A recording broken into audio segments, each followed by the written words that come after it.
Mais uma vez eu quero agradecer a você que está com a gente nessa noite, seja você de casa, que tirou um tempinho aí do seu domingo à noite para você estar com a gente, esteja você aqui pela primeira vez, seja bem-vindo. Meu nome é André, sou pastor aqui da igreja e hoje nós vamos parar por alguns instantes e nós vamos olhar a palavra de Deus, nós vamos estudá-la juntos como nós fazemos sempre. Queridos, eu creio que Deus tem uma palavra para nós nessa noite e um chamado, um convite para nós. E eu estou saindo um pouco do meu script hoje. Apesar de eu utilizar um pouco dele, eu estou saindo um pouco do meu script. Eu creio que Deus tem um chamado para nós, uma palavra para nós, e Jesus, em suas palavras, tem um convite para nós hoje. Para nós voltarmos ao centro. Para nós voltarmos àquilo que é central na sua vida e na minha vida. Nós estamos vivendo um momento como país, onde nós temos muita gente distraída e muita gente dividida. Nós somos um povo distraído e dividido. Já sozinhos, sem muita ajuda alheia, nós já somos distraídos e divididos. E essa situação recente do nosso país com as eleições distraiu e dividiu mais ainda, né? E a história que nós vamos ler hoje conta que tinha algo muito parecido acontecendo em Jerusalém. A história que nós vamos ler hoje, Jesus se insere numa Jerusalém que estava distraída e dividida, polarizada com opiniões e divergências e desejos e homens e mulheres puxando para cada lado. E ele frustra a muitos porque não corresponde ao seu desejo. Frustra a muitos porque não oferece algumas respostas que eles estavam pedindo. E depois de não se posicionar nem com um lado nem com o outro, ele traz o centro. Ele traz aquilo que não os homens queriam, mas aquilo que ele queria. Que eles entendessem, e eu creio aquilo que ele quer que nós entendamos hoje. Nós vimos na semana passada que Jesus estava na Galileia, no interior, ele estava havia todo um movimento para chegar em Jerusalém. Em Jerusalém estava acontecendo a festa das cabanas, que é a festa, uma das 3 festas mais populares e mais populosas que aconteciam em Jerusalém todo ano, e que todo bom judeu, homem, era chamado a ir para Jerusalém para participar dessa festa que durava 7 dias, uma semanada de festa em Jerusalém. Gente de todos os lugares do mundo vinham, judeus que estavam dispersos, vinham para Jerusalém, passavam 7 dias celebrando aquilo que Deus tinha feito com o povo lá no deserto e celebrando isso e lembrando isso juntos como povo de Deus. E o texto de hoje nos diz que as notícias sobre Jesus estavam se espalhando. Talvez você se lembre da semana passada, os irmãos de Jesus dizem para ele: vai lá para Jerusalém, faz alguns milagres, porque se você fizer milagres lá em Jerusalém, as pessoas vão ver o que você fez, e quando terminar a festa, eles voltarem para suas casas, todo mundo vai contar do quanto o Senhor é poderoso e milagroso. Vai lá e fica famoso, instantaneamente, numa semana o Senhor se torna famoso. E as pessoas estavam esperando Jesus nessa festa e haviam opiniões divididas a respeito dele.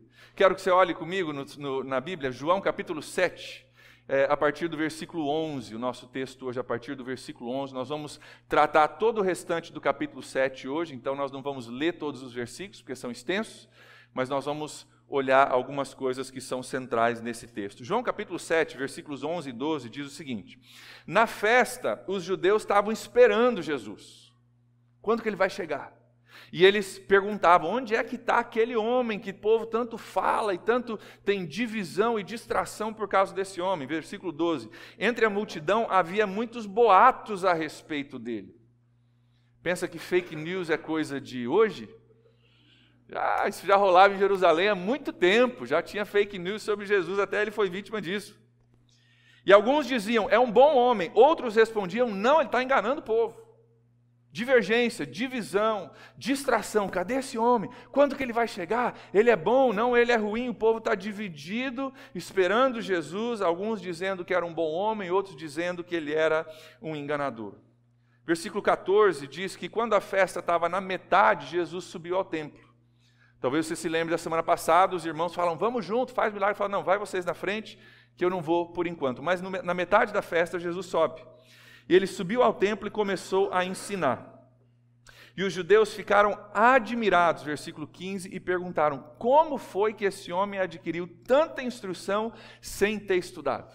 Jesus começa a ensinar, as pessoas falam, cara, esse cara nunca foi para o seminário, nunca se formou em teologia, como é que ele sabe tanta coisa a respeito de Deus e das coisas de Deus? E a palavra no versículo 15 diz que eles ficaram admirados. Mas aí, no decorrer do texto, Jesus fala algumas coisas que eles não gostam. E olha o versículo 20 comigo. Versículo 20, eles dizem, você está endemoniado, Jesus.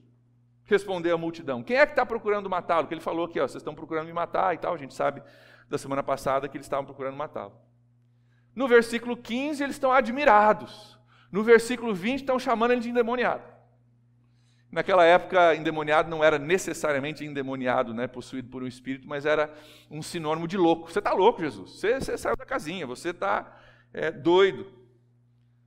E essa divergência continua.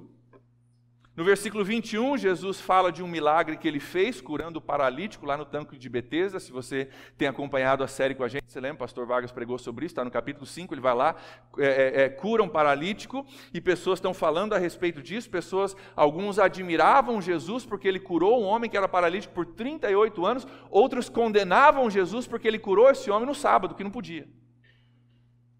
Então, para alguns, Jesus é um cara, que cara abençoado, olha o milagre que ele fez. Para outros, era um cara condenável, porque fez no sábado, quebrando esse santo dia dos judeus. Versículo 24, Jesus começa a confrontar isso neles. Essas divergências de opiniões, essas opiniões que eles tinham, às vezes, sem saber os fatos. Versículo 24, Jesus diz, não julguem apenas pela aparência, mas façam julgamentos justos. Vocês estão só olhando de longe algumas coisas e estão decidindo se eu sou bom, se sou ruim, se sou admirável, se sou endemoniado. Façam julgamentos justos. Olha, analisa, estuda, para um pouquinho antes de você julgar. Mas a divisão de opiniões não para por ali. Olha o versículo 26. O povo diz, aqui está ele falando publicamente e ninguém diz nada para ele. Será que as autoridades chegaram à conclusão que ele é o Cristo? Então Jesus chega em Jerusalém, começa a ensinar. Alguns esperavam que eles iam prender Jesus e matá-lo. Como eles não estavam prendendo e Jesus estava podendo falar, eles falaram, cara, será que as autoridades mudaram de ideia? Será que eles achavam que Jesus era um impostor, um enganador, que deveria ser preso e morto, mas agora estão deixando falar porque eles acham que ele é realmente o Salvador do mundo? E há essa confusão. Mas olha o versículo 27. Eles perguntam, será que ele é o Salvador? Mas nós sabemos de onde é esse homem, e quando Cristo vier, ninguém vai saber de onde ele é. Havia uma crença no meio judeu naquela época, que quando o Messias viesse, ninguém saberia de onde ele veio. Ele meio que apareceria do nada e ninguém saberia de onde veio. Haviam profecias sobre onde ele nasceria, isso eles sabiam, mas eles sabiam que Jesus veio da Galileia. Eles sabiam que Jesus estava ministrando, fazendo milagres na Galileia, então eles falaram, cara, será que ele é o Cristo? Mas por outro lado, nós sabemos que ele veio da Galileia, e a gente crê que ninguém vai saber, então ele não pode ser o Cristo, porque a gente sabe. Então eles estão nessa divisão, nessa confusão, nessa distração, e o povo está dividido. Versículo 30, alguns tentam prender Jesus. Nós vimos esse versículo semana passada, tentaram prender Jesus, mas não podiam, porque não havia chegado a hora dele ainda. Mas no versículo 31, olha comigo, muitos creem. Então alguns estão tentando prender, outros estão crendo em Jesus. E o versículo 43 diz que assim o povo ficou dividido por causa de Jesus. É um homem milagroso? Ou é um homem que quebra o sábado? É o Messias, mas veio da Galileia, não faz sentido? É um bom homem, é um enganador, boatos correndo para lá e para cá, e o povo fica dividido. Até mesmo os guardas que foram mandados para prender Jesus ficam divididos. Olha o versículo 45 comigo. Finalmente, os guardas do templo que tinham sido mandados para prender Jesus. Jesus falou algumas coisas, o pessoal não gostou, vai lá e prende esse homem. Eles voltaram para os chefes dos sacerdotes que os enviaram para prender Jesus, os quais lhe perguntaram: por que vocês não trouxeram Jesus? Espera aí, não entendi, nós mandamos, sei lá, prender o cara, vocês voltaram sem o cara, o que aconteceu? Olha a resposta dele, versículo 46. Ninguém jamais falou da maneira como esse homem fala. Sabe o que aconteceu? Eles foram para prender Jesus, chegaram lá, ouviram Jesus falando, falaram: cara, esse cara não é qualquer cara. Eu não vou pôr minha mão nele, porque esse tem algo de Deus, algo sobrenatural, algo especial nesse homem. Não vou ser eu que vou prender ele. Voltam para os chefes, para os sacerdotes, de mãos vazias, dizendo: vai você lá, eu não vou tocar nesse cara, porque tem algo especial nele. Versículo 47, os líderes religiosos respondem para esses guardas: será que vocês também foram enganados? Perguntaram os fariseus. Por acaso algum das autoridades dos fariseus, por acaso algum dos líderes, das pessoas realmente entendidas, que sabem alguma coisa de Bíblia, será que alguns deles creram em Jesus? Vocês estão sendo enganados, versículo 49, não, mas sabe quem é que crê nele? Essa ralé que não sabe de nada da lei, que é maldita. Será que vocês foram enganados? Tem alguém que sabe de alguma coisa que crê nesse cara? Sabe quem crê nele? Só essa ralé que não sabe nada e que é maldita, e vocês estão junto com eles. Já começaram a debochar já. Quando você começa a perder controle de uma situação, você precisa ridicularizar. É a última tentativa de manter controle. E aqui ele já começa a ridicularizar. Essa ralé aí, se você está com ele, se você acredita com ele, você é ralé. Não tem ninguém que entenda alguma coisa que creia nesse homem. Só que não. Porque no versículo 50 tem um homem muito entendido, que já teve um encontro com Jesus e que crê em Jesus. Olha o versículo 50. Nicodemos, a Bíblia diz, um deles quem? Líderes religiosos, entendidos da lei. Nicodemos, que tinha encontrado com Jesus lá no capítulo 3, que nós estudamos, foi até Jesus à noite, fez algumas perguntas. Nicodemos, que depois, no fim da história, quando o corpo de Jesus é tirado da cruz, Nicodemos está lá tirando o corpo de Jesus e preparando para o enterro. Então, Nicodemos, que já estava pensando sobre Jesus, o texto não diz onde é que estava o coração dele, mas olha o que ele diz. Ele perguntou-lhes, versículo 51, a nossa lei condena alguém sem primeiro ouvi-lo para saber o que ele está fazendo? E eles responderam para ele. O que ele está dizendo? Vocês já vão matar, prender assim sem nem ouvir? Para um pouquinho. A nossa lei diz, ouve o cara. Faz uma interrogação do cara, vamos interrogar ele primeiro antes de condená-lo. Olha a resposta dele. Eles responderam, você também é da Galileia, Nicodemos? Você também veio com esse povo, com essa ralé aí? Verifique e você vai descobrir que da Galileia não surge profeta. Vai ler tua Bíblia, Nicodemos. Vai estudar a Bíblia, Nicodemos. Você vai ver que da Galileia não vem profeta nenhum. Você vai ver que não tem como, não tem nexo, não faz sentido Jesus ser concebido como o Messias, o Salvador do mundo. As profecias diziam que o Salvador do mundo viria da Judéia, da família de Davi. O que eles não sabiam é que Jesus estava vivendo sim na Galileia, mas ele tinha nascido em Belém de Judá, exatamente onde as profecias diziam que ele nasceria. Estava tudo cumprido, mas eles não pararam para investigar.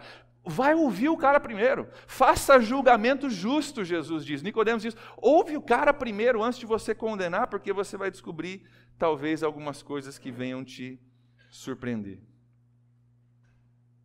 Essa divisão de opiniões, distração, gente falando uma coisa, um disse que me disse, rodando para lá e para cá.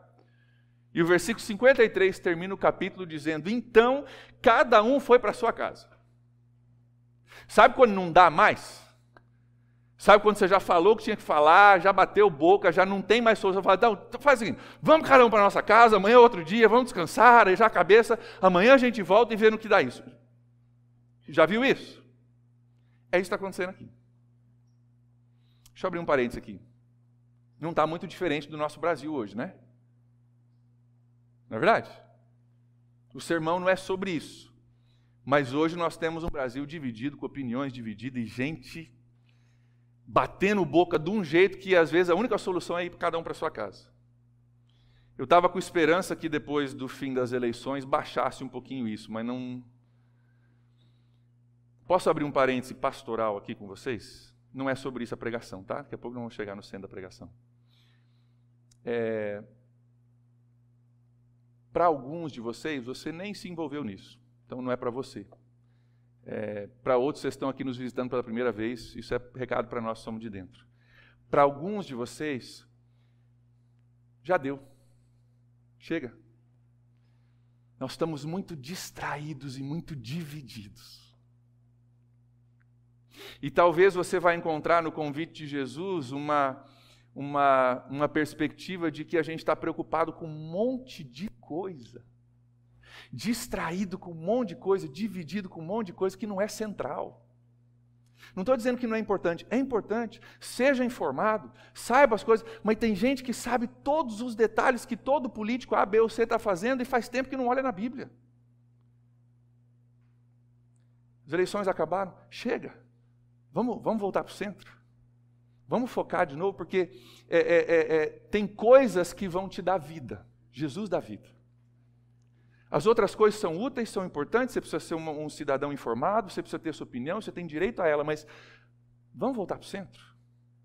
É isso que estava acontecendo aqui, gente dividida, gente debatendo, gente com opiniões, gente distraída, cadê esse homem? Prende ele, mas não prenderam, por que não prenderam? Vocês são ralé? Não, mas não é só ralé que crê, também é Nicodemos, e há uma divisão danada acontecendo aqui. Tinha gente que achava que era bom porque curou, gente que achava que era mal porque curou no sábado. Uns achavam ele louco, outros admiravam o seu ensino. Uns diziam que era o Salvador, outros diziam não pode ser o Salvador porque veio do lugar errado. Uns diziam que era só ralé que cria, mas tinha mestre da lei defendendo ele. E aí, quem está certo? Quem está certo nessa história? Um dos caras mais sensatos nessa história, em todas essas opiniões, e diz que me disse, bafafá, esse falatório todo, um dos caras mais sensatos aqui é Nicodemos. Nicodemos, ele tem uma chavinha que é maravilhosa para combater fake news. Sabe o que é? Vai ouvir o que a pessoa falou. Nicodemos diz isso. A nossa lei condena alguém, versículo 51, sem primeiro ouvi-lo para saber o que ele está fazendo. Nicodemos está dizendo aqui, gente, em vez desse disse-me-disse, em vez desse negócio de boato voando para lá e para cá, vamos direto à fonte, vamos ver o que ele diz a seu respeito. E aqui a gente encontra uma situação bem interessante. Se nós seguirmos esse caminho que Nicodemos sugere, se nós deixarmos de lado o diz que me disse, a divisão e as distrações e as opiniões, e a gente for ouvir o que ele quer dizer, nós encontramos uma situação bem interessante que eu acho que está no centro desse texto. Em meio a tanta gente falando tanta coisa sobre Jesus, e tinha um monte de gente querendo um monte de coisa diferente. Em meio a tanta gente querendo coisas diferentes de Jesus. Tinha gente que queria que ele fizesse milagre, tinha gente que queria que ele provasse que ele era quem ele era, tinha gente querendo um monte de coisa. Em meio a todas essas opiniões e divisões, o que Jesus faz, hein? A gente sabe que tinha gente querendo um monte de coisa de Jesus e falando um monte de coisa de Jesus. O que Jesus faz, o que Jesus diz? É o centro do texto. E é interessante notar que durante toda essa festa, que Jesus estava lá, não sabemos exatamente quantos dias, mas 3 ou 4, porque ele subiu no meio da festa, a festa tem 7 dias, 3 ou 4 dias, ele não faz nenhum milagre que o texto diz. Nenhum milagre. Passou alguns dias ali, não fez nenhum milagre que o texto nos diga.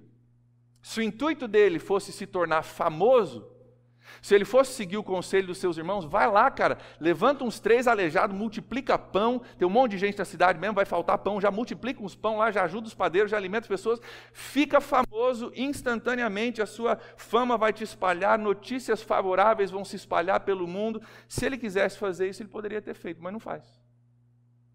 Não fez um milagre. Nenhum. O que Jesus diz em meio a todo esse bafafá e divisão e distração? O que Jesus diz? Sabe o que é interessante? Jesus não se defende. Ele poderia ter pego o certificado a certidão de nascimento dele e falar, Vou te mostrar aqui, ó. Belém de Judá, vou te mostrar que eu sou nascido exatamente, vamos pegar a minha certidão de nascimento e a Bíblia, vamos casar os dois, vocês vão ver que eu sou realmente o Messias. Poderia ter feito isso, não faz nada disso. O que Jesus faz então, hein? Frustrou um monte de gente. Era fácil provar que ele não era da Galileia, mas ele não faz isso. Era só dizer, não, vocês estão enganados, eu moro na Galileia, mas eu nasci. Não se preocupou em fazer isso. Era fácil levantar mais um coxo e as pessoas, Jesus. Não fez isso. Frustrou um monte de gente. Mas o que ele faz? Vamos seguir o conselho de Nicodemos e vamos primeiro ouvi-lo para saber o que ele está fazendo? O texto que reflete o que Jesus veio para fazer, o motivo pelo qual ele sobe para Jerusalém, é demonstrado em 2 versículos que estão bem no centro desse fim de capítulo que nós estamos estudando. Versículo 37 e 38. Olha lá comigo. Versículo 37 e 38. Diz assim: no último e mais importante dia da festa. Pausa aí. Primeiro, no último. 7 dias de festa, esse é o último dia. Jesus, aquela ideia de você fazer uma coisa grandiosa durante a festa, para que no outro, quando o pessoal for embora, cada um voltar para a sua cidade, espalhando a sua notícia. Jesus, hoje é o último dia. Se você vai fazer alguma coisa para chamar a atenção do mundo e mostrar quem o Senhor é hoje que o Senhor tem que fazer. Amanhã vai todo mundo para casa, acabou a tua chance, só no ano que vem. Último dia da festa.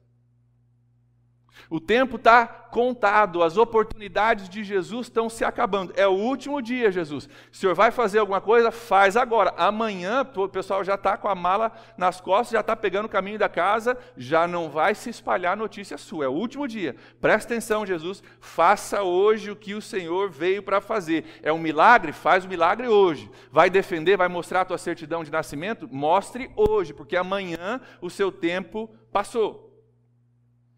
Última chance de Jesus deixar claro quem Ele é e o que Ele veio para fazer. Quem Ele é e o que Ele veio para fazer. Última chance. É o último dia da festa. E o texto diz que também é o dia mais importante da festa. Dos 7 dias que eram alegres, esse dia era o dia de maior celebração.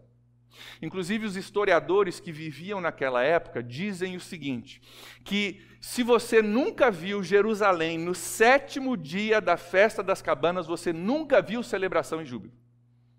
Essa era a opinião dos historiadores. Você quer ver gente alegre, você quer ver festa, celebração, Jerusalém, 7º dia da festa das cabanas. Esse dia em que Jesus vai falar e vai agir. Se você nunca viu isso, você nunca viu festa, porque festa é o que eles fazem nesse último dia. É a saideira. É para encerrar com chave de ouro esse dia.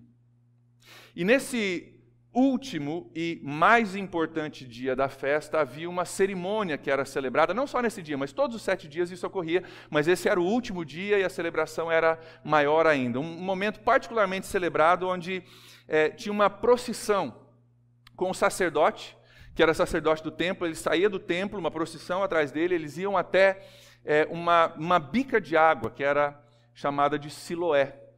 Era uma fonte de água que corria dentro de Jerusalém e que trazia água para a população de Jerusalém. E ele ia do templo com um cálice especial, e ele ia nessa procissão até lá na fonte de Siloé, e ele pegava essa água e as pessoas iam com ele pegando essa água, e ele trazia de volta para o templo. Essa água era um lembrete de que um dia o povo viajou pelo deserto, não tinham água para beber, e Deus tirou água de uma pedra. Lembra da história? Deus tirou água de uma pedra e todo o povo bebeu água. Essa água eles tiravam lá da fonte, do meio da cidade de Jerusalém, e o sacerdote vinha com esse cálice e a procissão atrás dele, e ele vinha até o altar, o ponto central ali de Jerusalém, ele derramava essa água sobre o altar, simbolizando e comemorando a provisão de Deus, a salvação de Deus, que foi porque o povo teria morrido de sede no meio do deserto, a salvação, a provisão de Deus para aquele povo. E o sacerdote, enquanto ele derramava essa água que simbolizava o saciar da sede do povo no deserto, ele lia um texto. Todas as vezes tinha um texto que tinha que ser lido. Isaías 12:3, que diz o seguinte, eu vou ler para você. Com alegria vocês tirarão águas da fonte da salvação. Ele ia lá na fonte, tirava água, trazia para o meio do lugar do louvor de Deus e no altar de adoração ele derramava dizendo, com alegria vocês tirarão águas da fonte da salvação. E o povo entrava em erupção e aquela festa, aquela loucura toda. Vamos entender um pouquinho o cenário aqui. Água, celebração, provisão de Deus para o povo dele no meio de um deserto. Isaías, o grande profeta do Antigo Testamento, dizendo, com alegria vocês tirarão da água da fonte da salvação. E é nesse momento que Jesus diz o que diz no versículo 37 e 38. Olha lá comigo o finzinho do 37. No último e mais importante dia da festa, Jesus se levanta e diz em alta voz, se alguém tem sede, venha a mim e beba. Se alguém tem sede, venha a mim e beba. Naquele momento que simbolizava a provisão de Deus lá no Antigo Testamento, naquele momento que pegavam da fonte de água lá em Jerusalém, derramavam sobre o altar e diz, eu sou a fonte, você quer alegria? Traz da fonte da salvação que sou eu, se alguém tem sede, vem a mim e beba. O que Jesus veio fazer em Jerusalém, hein? O que ele veio fazer? Milagres? Não. Não fez nenhum. O que ele veio fazer em Jerusalém? Veio se tornar famoso? Não. Não se tornou famoso. Veio bater boca com os religiosos? Também não. Não bateu boca. Sabe o que ele veio fazer? Matar a sede dos sedentos. É isso que ele veio fazer. Que ele queria que o povo que estava ali reunido espalhasse pelo mundo a respeito dele, não é que ele levanta pessoas enfermas, não é que ele multiplica pão, não é que ele nasceu na realidade em Belém de Judá, eu vi a certidão de nascimento, não é nada disso que ele quer que o povo leve. Sabe o que ele quer? Não são os feitos maravilhosos, não é a inteligência dele, o conhecimento bíblico dele, não é que ele era da Judéia e não da Galiléia. Que ele queria que o povo levasse, espalhasse pelo mundo, é que se a sua alma tem sede, tem uma fonte. E o convite está aberto para você que tem sede, vir à fonte que é Jesus e beber. Existe uma fonte, existe uma provisão de Deus em meio ao deserto. Existe um milagre de Deus para o povo de Deus que não tinha nada. O nome dele é Jesus. E se você tem sede, se a tua alma tem sede, Jesus diz, venha a mim e beba. Vamos pegar essa frase de Jesus e vamos quebrar ela um pouquinho. Se alguém tem sede, é uma condicional. Se você tem sede. Nem todo mundo tem. Os que não têm porque não existe sede, mas não têm porque talvez não saibam, não consigam reconhecer essa sede. Ou porque estão tentando satisfazer essa sede em 1 milhão de coisas, que deixa eu já te adiantar e te economizar muita dor de cabeça. Não vai te satisfazer. Estão tentando saciar. Jesus disse, você tem sede? Só tem uma fonte. Só tem uma fonte. Se você tem sede, vem a mim, mas é uma condicional, você tem sede. Eu acho maravilhoso, ele diz, se alguém tem sede, é alguém. Você é alguém, eu sou alguém, todos nós somos alguém. Todos que têm sede podem vir a Jesus e beber. Qual é o pré-requisito? Eu preciso estar certinho, estar perfeito, eu preciso estar tudo coordenado, preciso entender tudo a respeito de Jesus, preciso ser membro da igreja, preciso agir de uma certa forma? Não. Se você tem sede, você qualifica. O convite está aberto a todo mundo. Inclusive, eu creio que Jesus estava falando na presença de alguns sacerdotes, líderes religiosos, e talvez alguns dos soldados que no outro dia estavam tentando prender ele. Se alguém tem sede, venha a mim e beba. Mas essa sede é um pré-requisito. E eu acho que Jesus diria o seguinte, se você quer milagres, só procura outra pessoa. Que eu não vim fazer milagres. Ele faz hoje ainda, a gente crê nisso. Mas de tudo que ele fez em Jerusalém, não fez um milagre. Se você quer só debater doutrina, eu creio que Jesus diria, eu tenho outro interesse. Vai achar outra pessoa para debater a doutrina. É importante, ele debate, ele fala coisas, tem doutrina nos ensinamentos de Jesus, mas não é isso a centralidade do que ele está fazendo aqui. Mas se você tem sede, vem a mim e beba. Esse venha a mim requer ação. Se alguém tem sede, venha, você precisa vir, você precisa procurar, você precisa reconhecer a sua sede e que Jesus é a fonte e você precisa tomar a decisão de vir. É a ação da minha parte, da sua parte, para nós bebermos. E venha a mim, ele diz. Jesus é a fonte, nós temos que vir para Ele e beba. Eu quero sinalizar só algumas coisas aqui. Primeiro, a água é de graça. Não existe nada nessa fala de Jesus que fale a respeito de merecimento ou de pagamento para você poder beber. A oferta é de graça. A salvação, como o pastor Espírito falou, é pela graça. Venha a mim e beba. É de graça, é presente. Outra coisa que você precisa entender, se você não entendeu ainda, a alma humana, ela tem sede. Assim como o seu corpo precisa de água, ele é feito por sua maioria de água, a sua alma, ela é feita para viver de Deus. E se a sua alma não tem bebido da fonte de Deus, ela vai estar com sede, ela pode até morrer. A sua alma tem sede. Você foi feito para beber da fonte de Deus.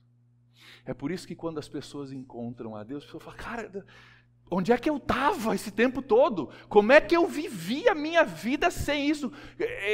Tem o antigo André e o novo André, tem o antigo eu e o novo eu, cara, é outra vida. Por quê? Porque você estava com sede, totalmente desidratado, e agora você descobriu uma fonte inesgotável de água viva.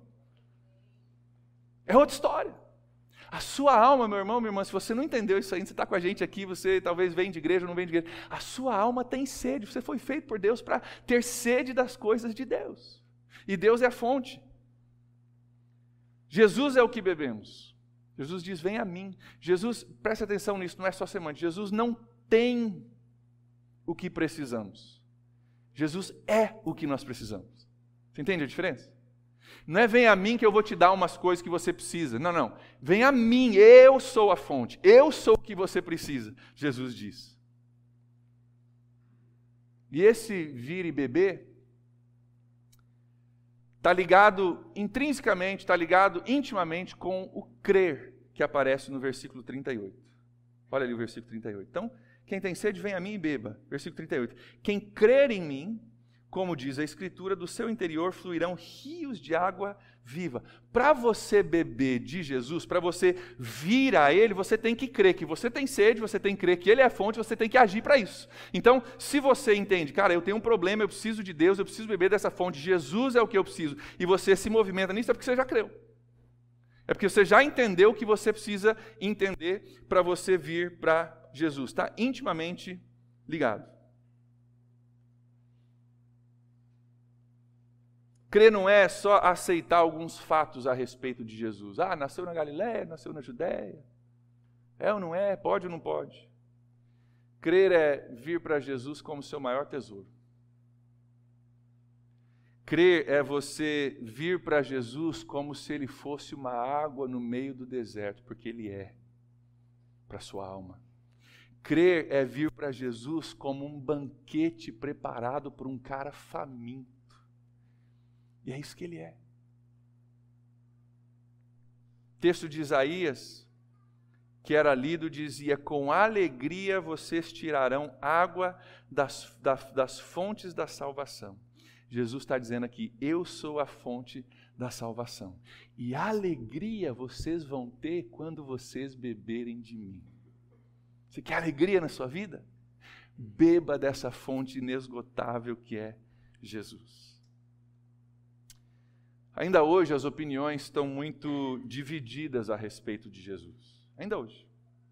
Tem gente que acha, como lá no comecinho do versículo 11, que ele é um bom homem. E tem gente ainda que acha que ele é um enganador.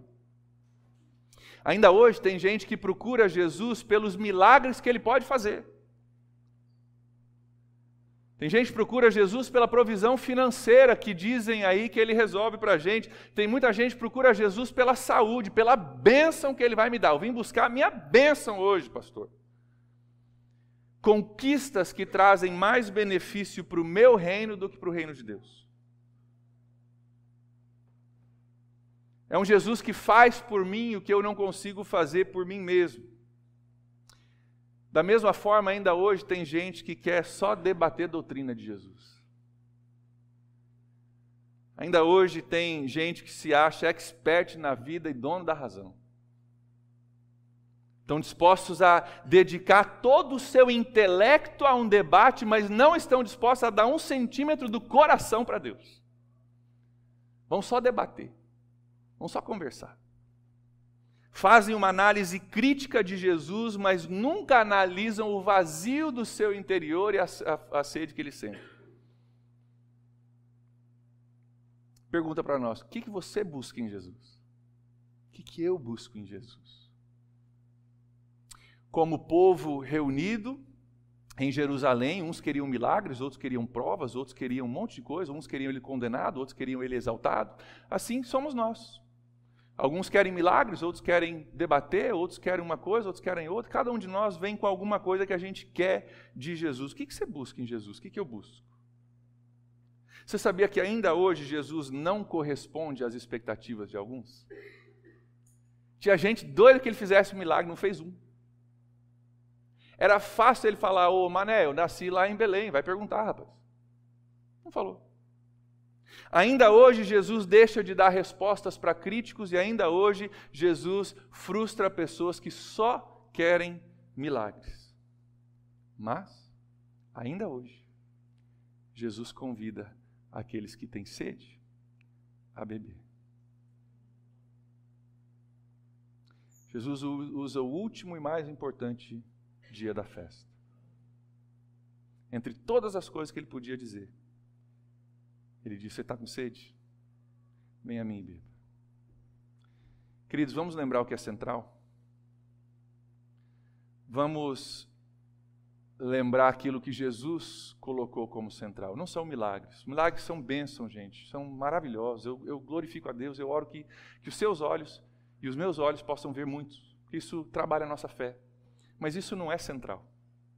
Os milagres nunca foram centrais para Jesus. Milagres foram só um apoio ao longo do caminho, para abençoar alguém ou para mostrar aquilo que Jesus estava tentando fazer. O que é central? Não são doutrinas. Doutrinas são importantes. A gente precisa saber o que a gente acredita. Mas sabe o que é central? Central é o saciar da nossa sede existencial.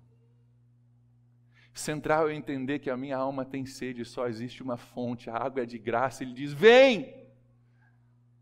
Vem a mim. Tem gente hoje, eu estou preocupado, que nós estamos tão distraídos e tão divididos, faz muito tempo que a gente não vem para a fonte. Talvez a gente sabe um monte de coisa sobre o que está acontecendo, o que estão dizendo, o que estão falando, opiniões, divergências, sabe, a gente é expert em algumas coisas, mas faz muito tempo que a gente não sabe o que Jesus está falando. Tem gente que não pode ver um clipe online, que tem que entrar lá para ver o que o cara falou, que eu preciso saber o que o cara falou. Meu amigo, o que Jesus está falando contigo na Bíblia? O que Jesus está falando comigo na Bíblia? O que é central? Isso é importante, mas não é central. Central é a minha sede de Deus, a sua sede de Deus, e Jesus que é a fonte. Ele diz, vem! Então quero convidar a cada um de nós hoje, distraídos e divididos, não só com política, isso não é sobre política, política é só o exemplo mais fácil e mais recente que eu posso dar, mas a distração vem de 1000 fontes. Pode ser uma conquista, pode ser uma coisa que se tornou grande demais na tua vida, você correu atrás disso, era uma bênção, era uma coisa boa, agora se tornou teu Deus. E nós estamos correndo por aí com a nossa alma sedenta e Jesus diz, para um pouquinho, vem para mim. Você já bebeu dessa fonte? Que é Jesus? Talvez você esteja aqui nessa noite, está acostumado com religião, está acostumado com igreja, está acostumado em vir em culto, você até sabe mais ou menos como funciona, mas você nunca saciou a sede da sua alma. Jesus está convidando hoje, vem a mim e beba. Milagre não garanto, debater teologia, mas você está com sede? Tem água de graça para você. Talvez você nunca bebeu, hoje pode ser sua noite, você dizer, Jesus, eu quero, eu creio que eu tenho um problema, eu tenho uma sede, eu creio que o Senhor é a fonte, eu creio que o convite é para mim hoje, e eu me posiciono, eu me direciono e eu vou ao Senhor hoje, eu decido ir ao Senhor como minha fonte hoje. Você já bebeu dessa fonte? Se não, hoje você pode. E uma outra pergunta para você que já bebeu, como eu já bebi dessa fonte. Quanto tempo faz que você não volta a essa fonte, hein? Eu já bebi, muitas vezes. Mas na minha vida, muitas vezes eu estou distraído e eu estou dividido. Eu estou procurando um monte de coisa e a minha alma está sedenta. E eu preciso voltar ao centro daquilo que Jesus quer para mim. Vou pedir que você feche seus olhos comigo. Mais uma vez, o fechar os olhos é para que você não se distraia e para que Deus possa falar contigo. O que tem te distraído, hein? O que tem tirado teu foco? O que tem te dividido? O que você tem buscado de Jesus recentemente? É um milagre só, uma provisão, que Ele defenda a sua causa? Quando foi a última vez que você veio para a fonte como alguém sedento? Dizendo, Jesus, eu não tenho nada, sabe o que eu tenho? Eu tenho sede, só isso. Só isso, só sede. Quando foi a última vez que você bebeu dessa fonte? Quando foi a última vez que Jesus falou contigo através da palavra de Deus ou de oração? Porque tem um monte de gente falando contigo, tem um monte de gente chamando tua atenção, tem um monte de mensagens aí, tem um monte de debate aí, mas o que Jesus está falando para mim e para você? Isso é o centro. A nossa vida flui disso, não flui dessas outras coisas auxiliares. Flui disso.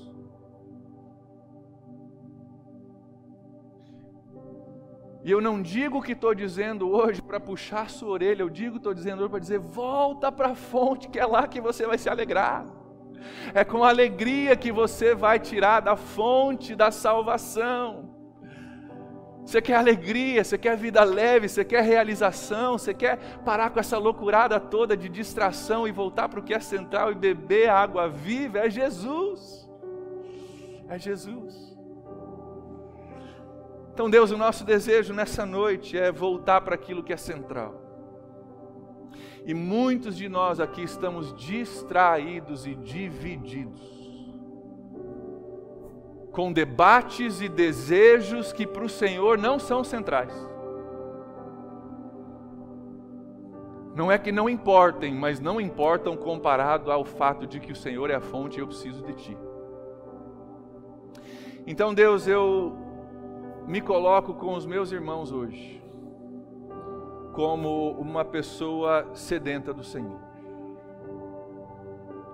entendendo que o Senhor é banquete para aquele que está faminto.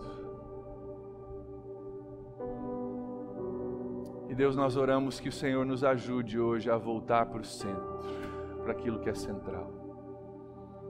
Porque Deus, eu não consigo viver bem sem beber dessa fonte. Eu fico nervoso, eu fico distraído, eu fico preocupado, eu fico um monte de coisa.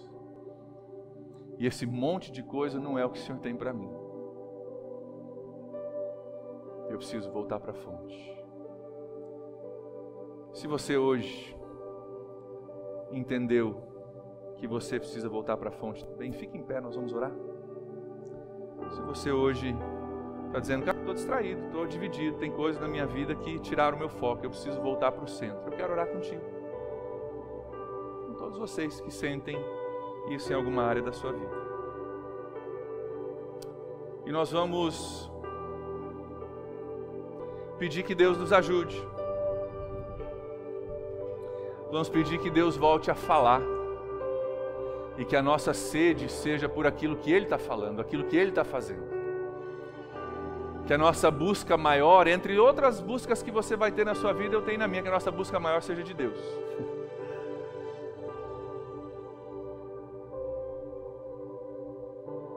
Juntamente com os irmãos que estão em pé, se você nunca bebeu dessa fonte, você nunca buscou saciar a sede existencial que você tem em Jesus, eu te convido também a você ficar em pé. Nós vamos orar e você pode dizer, Jesus, eu creio, Jesus, eu venho para o Senhor hoje. Hoje pode ser seu dia, você pode ficar em pé também, não tem problema, estamos em família. Mas eu creio que o desejo de Jesus hoje é que nenhum que está sedento saia daqui ainda sedento. Se você está com sede, vem e beba. Aquele que crê em mim, do seu interior fluirão rios de água viva. Não é só um cálicezinho, não é só um copinho, não. Vai ter algo dentro de você fluindo, que vem da parte de Deus. E aí, quando você conquistar algumas coisas, vai ser muito legal, mas não é isso o ponto central, porque você tem um rio dentro de você. E quando as coisas não forem de acordo com o seu desejo, você estiver lá embaixo, tudo bem, não foi legal, mas eu tenho um rio dentro de mim que não depende agora de circunstâncias. Senhor, nós voltamos ao centro nessa noite, Pai. Eu e esses irmãos que se colocam em pé, Pai, nós entendemos hoje o Teu convite. E reconhecemos, Pai, que nós somos distraídos, nós somos um povo distraído, somos um povo entendido sobre muitas coisas, mas às vezes pouco entendidos daquilo que o Senhor está falando e está fazendo no nosso meio. E entendemos que isso é um erro de foco. Entendemos que esse é um desvio de atenção. E hoje nós voltamos o nosso foco, e nós voltamos a nossa atenção ao Senhor Jesus, a fonte de água viva. E nós dizemos, Jesus, nós estamos vindo.